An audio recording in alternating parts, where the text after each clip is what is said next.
અને પપ્પા હું થાકી ગયો હતો આ લોકોને બધાને વ્યાજ દઈ દઈ 11 કરોડ રૂપિયા 10.5 11 કરોડ રૂપિયા વ્યાજ આપી દીધું છતાં આ રીતે આ લોકો ટોર્ચર કરે છે। અમરેલી જિલ્લાના સાવરકુંડલાના ઉદ્યોગપતિનો બિલ્ડર પુત્ર વ્યાજખોરોના ત્રાસથી લાપતા થયો હોવાનું સામે આવ્યું છે। અમરેલી જિલ્લા ભાજપના ઉપાધ્યક્ષ અને ઉદ્યોગપતિ સુરેશ પાનસુરિયાનો પુત્ર રવિ પાનસુરિયા ગુમ થયો છે। ગત 31મી ડિસેમ્બરની રાત્રે વ્યાજખોરોના ત્રાસથી રવિએ સ્યુસાઇડ નોટ લખી હતી। સમગ્ર મામલે જાણ કરતા પોલીસે ઉદ્યોગપતિના લાપતા પુત્રની શોધખોળ હાથ ધરી છે। સાવરકુંડલામાં ઉદ્યોગપતિનો પુત્ર રવિ પાનસુરિયા વ્યાજખોરોના ત્રાસથી ગુમ થયો છે। રવિ લાપતા થયો તે પહેલા એક નોટ લખી હતી। આ સાથે જ તેણે વ્યાજખોરોના ત્રાસ મામલે સોશિયલ મીડિયામાં વિડીયો બનાવ્યો હતો, જેમાં સ્યુસાઇડ નોટ અને વિડીયોમાં રવિએ જણાવ્યું હતું કે ગોધરા નીટકાંડના દીક્ષિત પટેલ સહિતના 16 જેટલા વ્યાજખોરોના ત્રાસનો ઉલ્લેખ કર્યો હતો। રવિએ લખેલી સ્યુસાઇડ નોટમાં જણાવ્યું હતું કે દીક્ષિત પટેલ સહિત 16 વ્યક્તિઓ પાસેથી 11 કરોડ 25 લાખ વ્યાજે લીધા હતા, જેમાં 4 કરોડ 90 લાખની મિલકત અને 3 કરોડ 38 લાખ RTGS થી ચૂકવી દીધા છે, જ્યારે 2 કરોડ 97 લાખ જેવી બાકી રકમ સામે વ્યાજખોરોએ રૂપિયા 15 કરોડની પઠાણી ઉઘરાણી કરી છે। ગત તારીખ 31મી ડિસેમ્બરે રાત્રે ઘરેથી હાથમાં મોબાઈલ લઈને રવિ પાનસુરિયા જતો હોવાના CCTV ફૂટેજ પણ સામે આવ્યા છે, તો બીજી તરફ પુત્ર ગુમ થતા પરિવાર ચિંતામાં મુકાયો છે।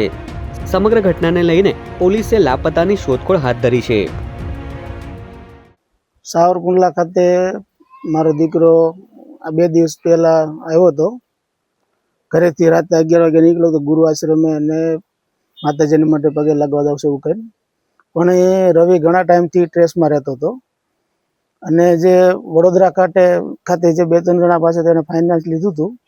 ફાઇનાન્સ તો લગભગ બધા ડેવલપરો લેતા જ હોય છે જરૂર પડે ત્યારે ધંધા માટે, પણ આ જે નીટકાંડ બન્યું હતું જય જલારામ સ્કૂલ ગોધરા, એના જે જામીન ઉપર જે છે દીક્ષિતભાઈ, ઈ અને એની સાથેના 15-17 જણા જે અલગ અલગ રવિ મારી પાસે છે એની જે નોટને લખી ગયો છે એની અંદર બધા નામનો ઉલ્લેખ છે બધો, એની પાસેથી અલગ અલગ બધા સાથે મળીને 11 કરોડ રૂપિયા જેવી રકમ આપી હતી। એની સામે રવિ એને કંઈક 4 કરોડ ને 90 લાખ રૂપિયાની મિલકત દસ્તાવેજ કરીને પોઝેશન આપ્યું હતું અને 3 કરોડ 38 લાખ રૂપિયા જેવું એને એના જે અલગ અલગ એકાઉન્ટમાંથી આવેલા પૈસા હતા એમાં RTGS થી આપેલા હતા। મને મારા દીકરાએ કાલે આવ્યો વડોદરા નાનો, એને કીધું પપ્પા રવિભાઈ લગભગ 2-3 મહિના પહેલા ગોધરા પણ ગયો હતો, એટલે આ લોકો અલગ અલગ જગ્યાએ બોલાવીને એને ટોર્ચર કરતા હતા। ગોધરા પણ એને 2 વખત બોલાવ્યો હતો, એ મને બધી ગઈકાલે ખબર પડી અને સાવરકુંડલા LCB અમરેલી જિલ્લાની SP સહિતની આખી ટીમ કામે લાગેલી છે અને મને વિશ્વાસ છે કે આ લોકો એકાદ દિવસમાં રવિને ગમે ત્યાંથી પહોંચશે। એના મોબાઈલ સ્વિચ ઓફ આવે છે અને બીજું આ લોકો જે પ્રમાણે એને ધાકધમકી આપતા હતા એટલે અમને થોડોક ચિંતા વધારે રહી છે, પણ મને મારી અમરેલી જિલ્લાની પોલીસ ઉપર સંપૂર્ણ ભરોસો છે કે એ રવિને ગમે ત્યાંથી ગોતી લેશે, એના ફોન ટ્રેસ કરશે, એના અલગ અલગ નંબર મેં હતા એ બધા આપેલા છે અને પૂરો સહકાર મળી રહ્યો છે।